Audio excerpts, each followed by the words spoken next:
Bapa kami di dalam sorga, berikanlah kami hati yang peka untuk menangkap apa yang Tuhan kehendaki dalam hidup kami yang sudah Engkau tebus. Sehingga hidup percaya kami bukanlah hidup untuk diri kami sendiri. Hidup percaya kami bukanlah hidup untuk mementingkan kepentingan kami sendiri. Tapi hidup percaya kami adalah hidup yang menjalankan apa yang Tuhan kehendaki dalam kehidupan kami. Karena itu saat Engkau memberikan firman-Mu, berikan hati kami siap untuk diajar. Berikan hati kami siap untuk ditegur. Dan sekaligus berikan hati kami siap untuk melakukan firman-Mu. Bapa, berkati kami umat-Mu, sehingga firman yang akan kami dengar, kami bawa pulang. Firman itulah yang mengubahkan dan yang menggerakkan kami menjadi orang-orang yang hidup seturut dengan kehendak-Mu. Berikanlah kepada hamba Tuhan kekuatan untuk memberitakan firman-Mu di dalam pimpinan Roh yang kudus. Sembunyikanlah dia di belakang salib-Mu. Hamba Tuhan yang hina, yang lemah, yang tidak ada apa-apanya, berkenanlah Dikau memakainya menjadi alat pemberita firman-Mu ini. Terima kasih Bapa, di dalam nama Tuhan kami Yesus Kristus kami naikkan doa kami. Amin. Silakan duduk Bapak Ibu. Shalom Bapak Ibu.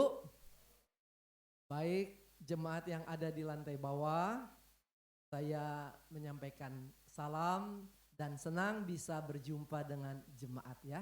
Rekan-rekan hamba Tuhan, majelis dan juga seluruh aktivis. Setelah sekian lama bisa datang lagi ke tempat ini seperti ke rumah sendiri ya. Nah Bapak Ibu, hari ini saya dipercayakan atau diberikan kesempatan melayani dan Musripka memberikan tema tentang bulan misi yang kita akan sama-sama pikirkan. Minggu pertama Musripka sudah memetakan bagaimana perjalanan gereja dalam pertumbuhannya, di mana kisah para rasul itu diberikan kepada kita. Dan Musripka memetakan apa yang Tuhan buat di dalam pertumbuhan gereja. Karena kisah para rasul adalah kitab yang memberikan kepada kita secara nyata bagaimana Allah membangun gerejanya, Allah memulai gerejanya, yaitu orang-orang yang ditebus secara sistematis sampai kita melihat kesudahan di dalam kisah para rasul. Seluruh perjalanan misi itu menjangkau daerah-daerah yang belum pernah terpikirkan sama sekali. Lalu minggu kedua kita juga diingatkan bagaimana seorang nabi yaitu Nabi Yunus yang disuruh untuk pergi tapi masih untuk mengeraskan hatinya karena dia harus memberitakan Injil kepada orang-orang Niniwe yang telah memberikan kekerasan secara fisik, penjajahan kepada orang Yahudi. Tapi Tuhan tetap menyuruh dia.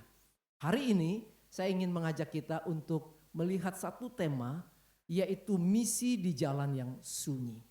Saudara, mari membuka bagian kitab suci kita di dalam Kisah Para Rasul.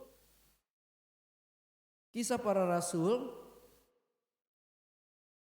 ayatnya yang ke-8 dari ayat yang ke-25 sampai ayatnya yang ke-35 ya. Saya akan membaca ayat yang ganjil, Kisah Para Rasul 8 ayat 25, jemaat ayat yang genap sampai ayat yang ke-35. Firman Tuhan di dalam Kisah Para Rasul 8 ayat yang ke-25. Setelah keduanya bersaksi dan memberitakan firman Tuhan, kembalilah mereka ke Yerusalem. Dan dalam perjalanannya itu, mereka memberitakan Injil dalam banyak kampung di Samaria.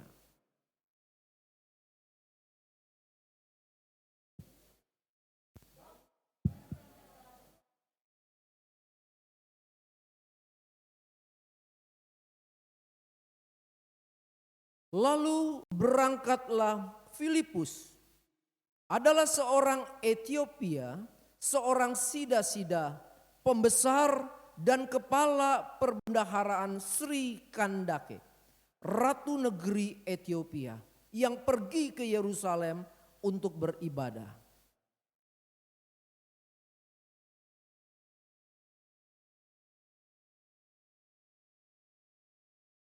Lalu kata Roh kepada Filipus, pergilah ke situ dan dekatilah kereta itu.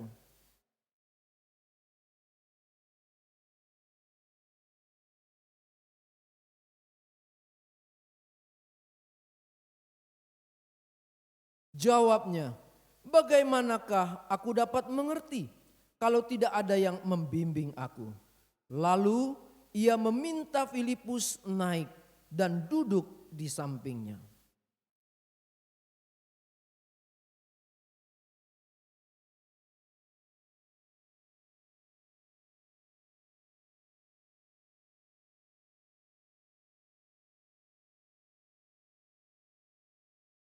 Dalam kehinaannya berlangsunglah hukumannya. Siapakah yang akan menceritakan asal-usulnya? Sebab nyawanya diambil dari bumi.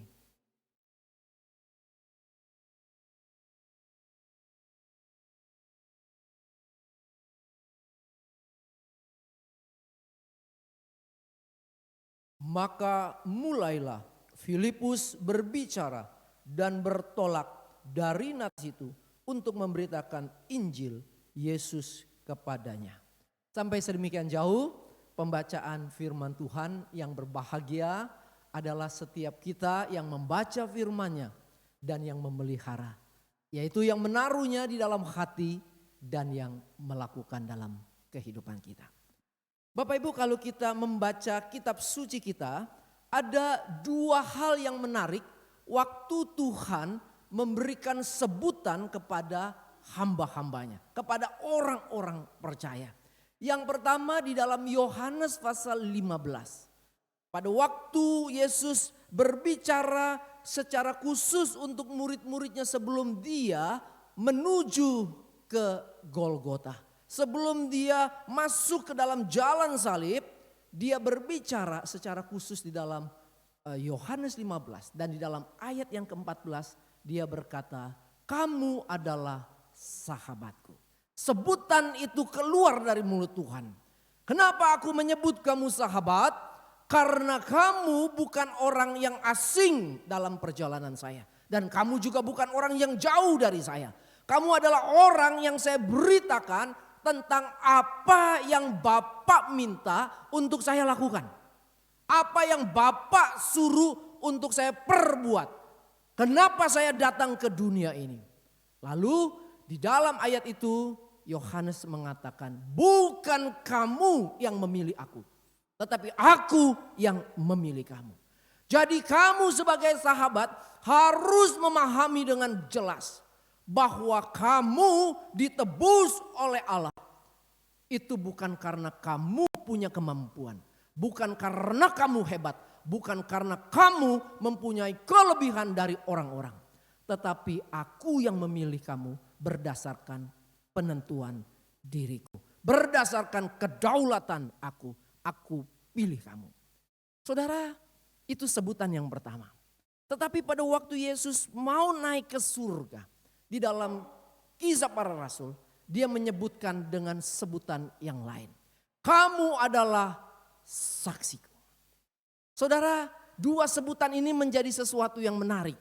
Karena pada waktu Kisah Para Rasul yang ditulis oleh Dr. Lukas mengatakan kamu adalah saksiku. Di sana ada satu penekanan yang sangat kuat yang Kristus mau sampaikan. Kalau engkau sudah aku tebus, berdasarkan anugerahku, berdasarkan pemilihan dari aku, sekarang aku utus kamu menjadi saksiku. Saudara, istilah saksi adalah istilah yang sangat tepat sekali untuk menunjukkan apa yang harus engkau lakukan sebagai orang yang sudah ditebus. Apa yang kau harus berbuat sebagai orang-orang yang sudah diselamatkan. Sehingga keselamatan yang engkau dapati bukanlah keselamatan yang sangat remeh-temeh. Itu keselamatan yang mulia. Keselamatan itu tidak boleh engkau simpan sendiri. Keselamatan itu tidak boleh engkau nikmati sendiri. Tapi keselamatan itu harus engkau saksikan. Saudara, beberapa waktu negeri kita dihebohkan dengan peristiwa pembunuhan almarhum Brigadir J. Ya. Itu yang namanya sidang, itu selalu dipenuhi oleh orang yang hadir. Bahkan media menyoroti setiap hari sidang itu dilakukan. Jadi beberapa stasiun TV itu mencoba live streaming untuk menjelaskan kepada khalayak yang tidak bisa hadir di ruang sidang bahwa ada terjadi sidang terhadap kasus yang heboh. Saudara, di dalam persidangan itu ada saksi, saudara. Saya pernah jadi saksi waktu dipanggil oleh pengadilan untuk menjelaskan satu kejadian. Di awal sebelum saya menjadi saksi, tangan saya harus memegang kitab suci dan disumpah. Kenapa, saudara? Karena seorang saksi adalah seorang yang harus mengatakan benar di atas yang benar.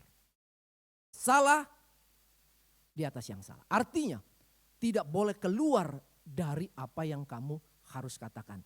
Jikalau benar, katakan bahwa itu benar. Jikalau salah, sampaikan bahwa itu salah. Nah, saudara, sebagai saksi itu adalah orang yang memberitakan, menyatakan dan menceritakan apa yang saya lihat. Yang saya lihat dengan jelas, saya pahami dan saya kemukakan. Jadi itu merupakan satu kehidupan nyata di mana saya melihat secara langsung, mengalaminya dengan sebuah kejadian yang saya saksikan dan saya harus ceritakan. Dan yang menarik Bapak Ibu, seorang saksi tidak boleh tidak harus bersaksi. Kalau dia bilang, saya tidak mau, pengadilan akan hukum kita. Kenapa? Karena kamu menjadi saksi. Nah, jadi saudara-saudara, pada waktu Tuhan berbicara, kamu adalah saksiku. Saudara, itu bukan sesuatu yang bersifat alternatif. Saya nggak mau menjadi saksi. Saya orang Kristen yang nggak bisa ngomong.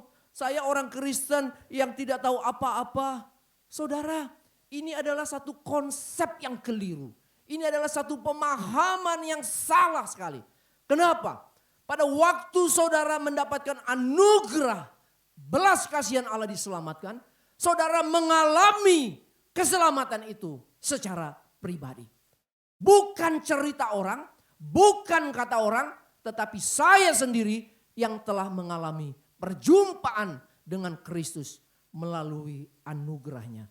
Di mana Roh Kudus mencelikkan tentang dosa saya. Di mana Roh Kudus mempertobatkan hati saya yang jahat untuk datang kepada Allah. Saudara, itu merupakan pengalaman hidup pribadi secara rohani. Dan pengalaman pribadi itu adalah kisah nyata yang engkau harus nyatakan bahwa engkau telah mengenal Kristus. Jadi saudara, kesaksian dari seorang saksi itu bukanlah sesuatu yang saudara akan lakukan kalau saudara mau, lalu saudara tidak mau, saudara tidak lakukan. Bukan itu saudara. Jadi pada waktu Tuhan Yesus sebelum diangkat ke surga dan dia berkata, kamu adalah saksiku. Saudara, sebutan ini adalah sebutan yang penting yang harus saudara taruh di dalam hati. Saya adalah seorang saksi. Berarti saya diperintahkan oleh Tuhanku untuk menyatakan apa yang dia sudah buat dalam hidup saya.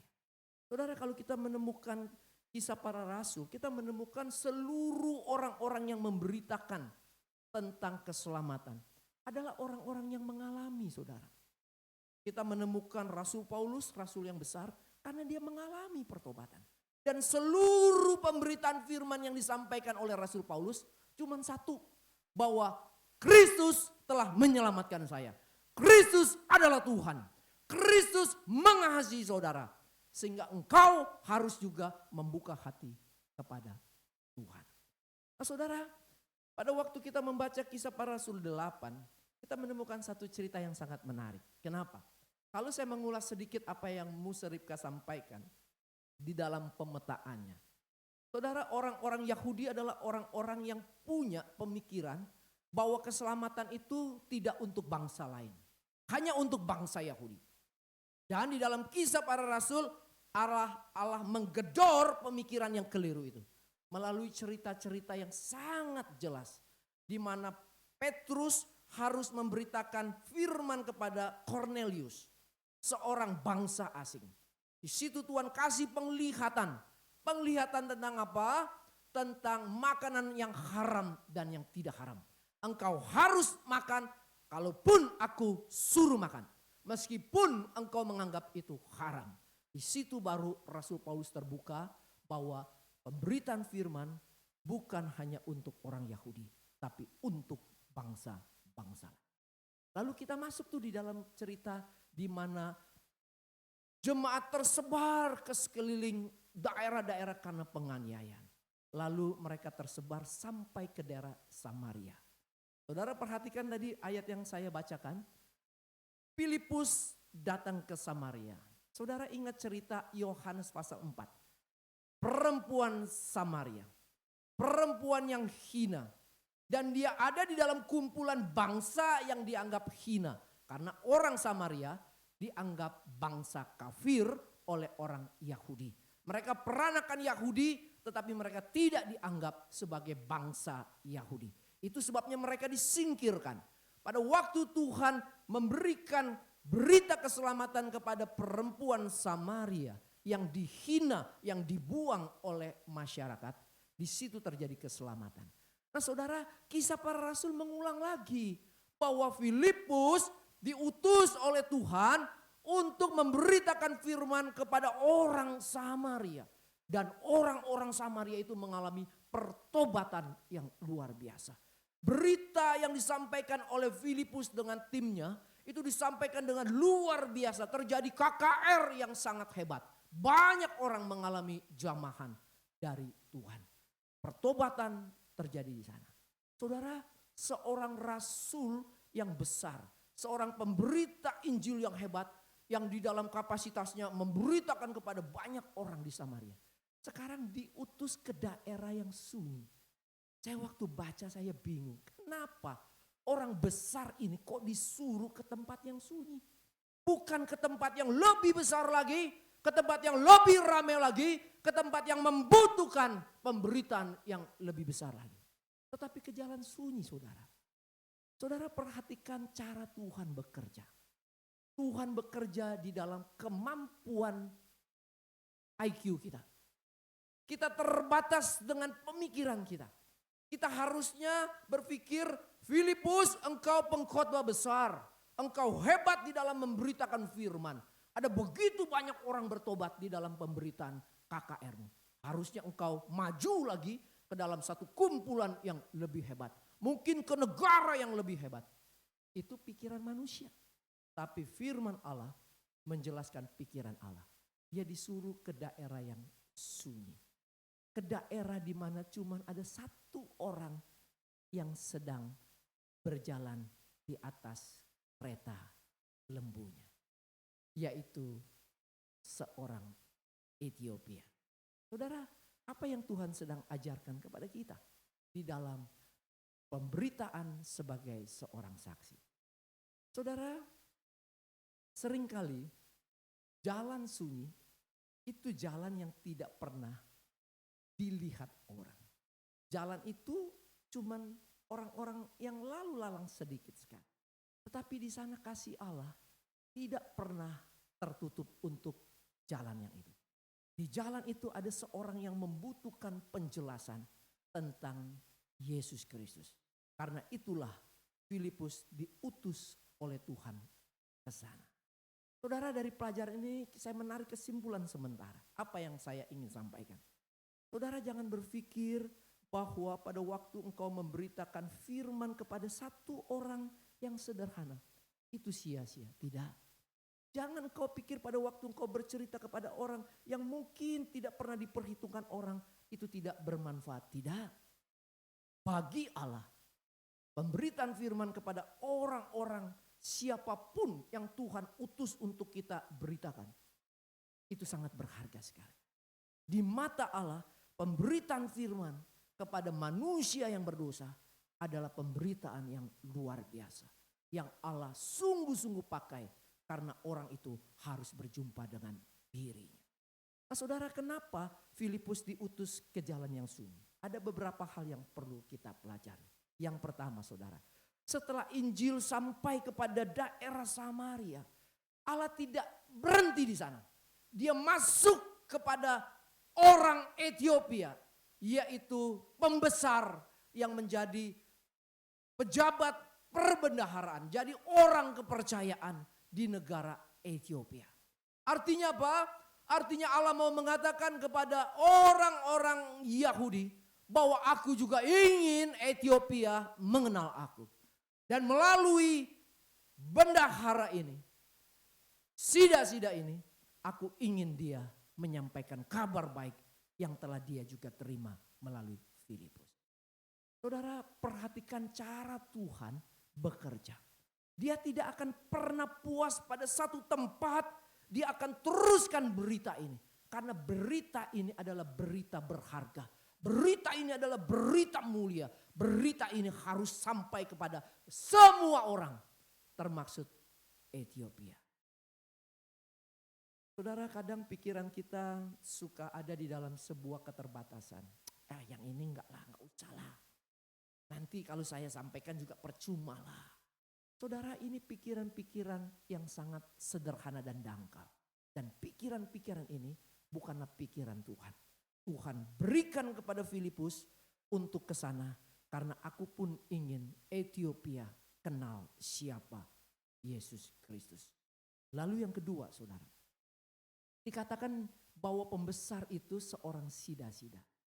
Saudara, kalau di dalam perjanjian lama, kita menemukan satu garis yang sangat kuat yang ditulis oleh Musa. Siapa yang boleh masuk ke bait suci? Siapa yang boleh masuk ke bait Allah? Yaitu orang-orang yang ditentukan, dan siapa yang tidak boleh, termaksud orang yang golongan sida-sida. Kenapa, saudara? Karena sida-sida adalah seorang yang harus menjaga ratu dari raja.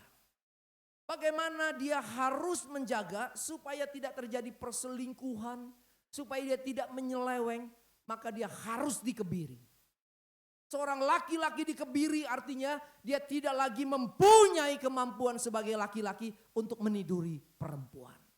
Dan orang-orang seperti ini di dalam kitab Musa itu menjadi golongan yang tidak boleh masuk ke dalam bait Allah.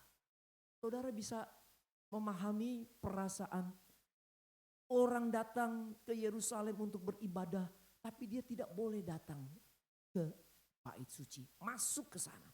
Dia harus ada di luar untuk beribadah. Saudara, saya mau bayangkan, waktu saudara tidak boleh masuk ke tempat ini. Kamu tidak boleh beribadah, kamu beribadah di luar sana saja. Saudara bisa bayangkan hati orang yang mau cari Allah, tapi hatinya itu dilarang untuk datang ke bait Allah.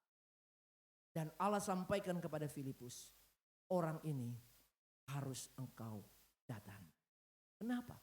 Karena aku ingin dia berjumpa dengan aku.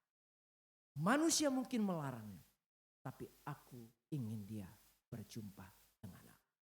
Saudara, orang yang dianggap sebagai sida-sida, itu perjalanan hidupnya adalah perjalanan orang kelas 2. Orang yang tidak boleh datang dalam perkumpulan, tapi di sana Allah menerobos dengan kasih-Nya yang hebat. Dia sampaikan berita melalui Filipus. Supaya apa? Supaya Filipus datang dan memberitakan firman Allah. Yang ketiga saudara, di jalan yang sunyi ini Allah mempersiapkan seorang untuk bertemu dengan dia melalui pekerjaan Roh Kudus.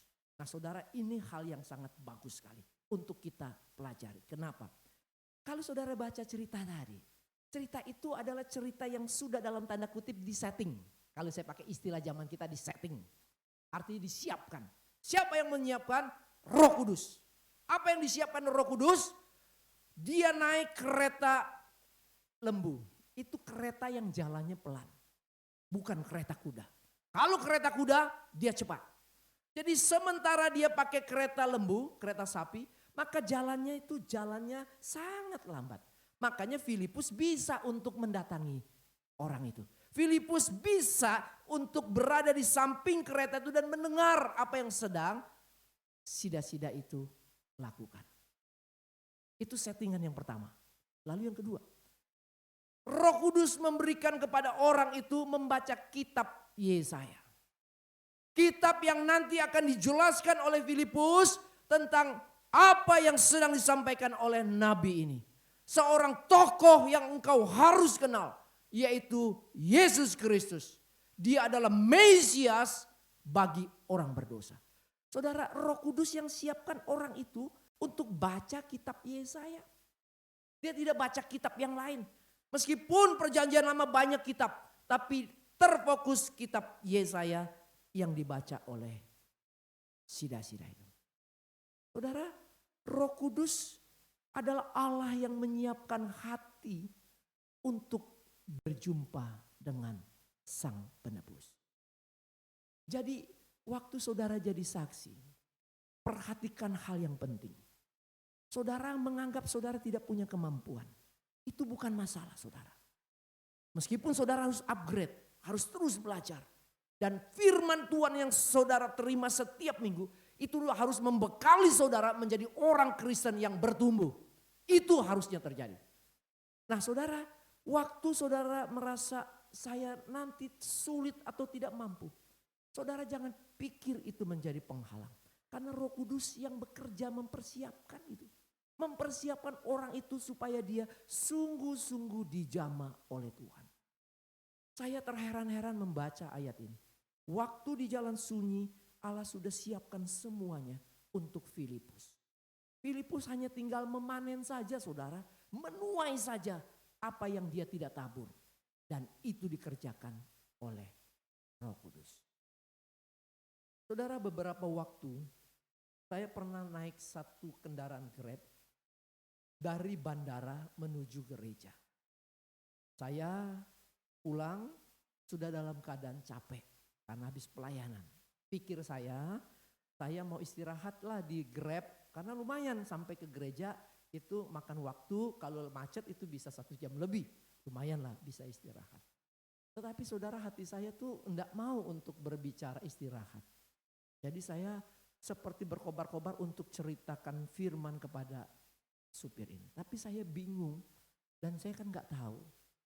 Lalu saya mulai coba ngobrol, say hello, berkenalan lah secara persahabatan. Ternyata saudara-saudara dia dari daerah sini saudara. Daerah Padang. Waduh, saya sudah begitu ngelihat daerahnya udah nggak usah lagi. Jadi udah capek, udah tidur aja dalam hati. Udahlah biarin aja, jadi klop lah gitu kan.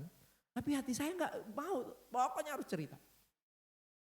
Cerita lagi tanya, Pak ngobrol-ngobrol gimana Grab yang Bapak jalani susah atau enggak, penghasilannya gimana. Dia cerita.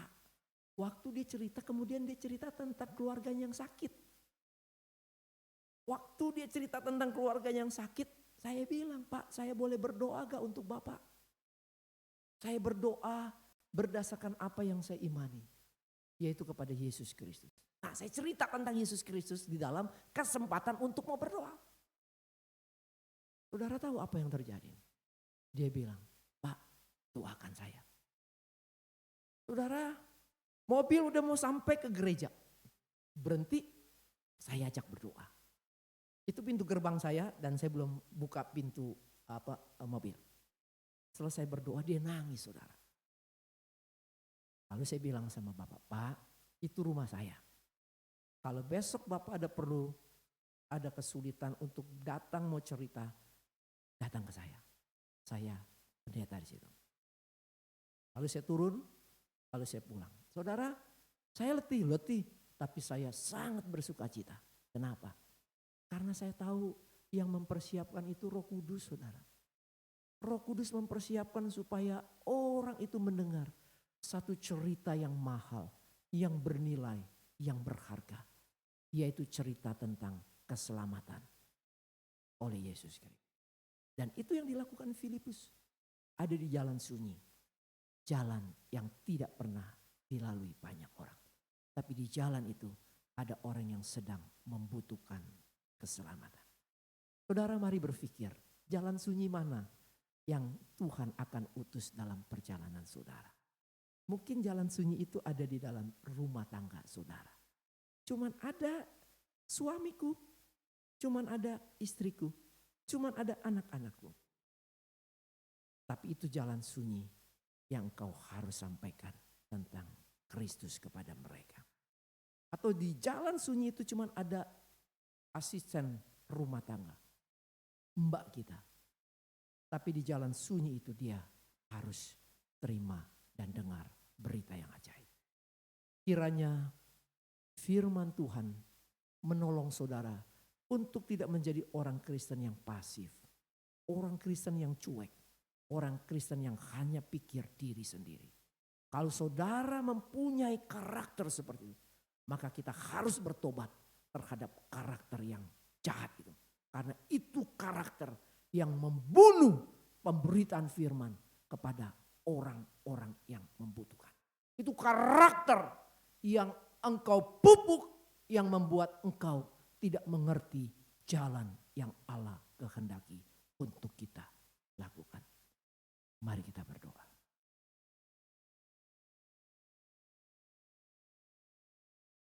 Kami bersyukur kepada Bapa karena firman-Mu tidak pernah berhenti untuk menyatakan kasih-Mu yang sedemikian dahsyat, kasih-Mu yang sedemikian agung, kasih-Mu yang sedemikian berlimpah dan mengalir kepada orang-orang berdosa yang juga adalah ciptaan-Mu.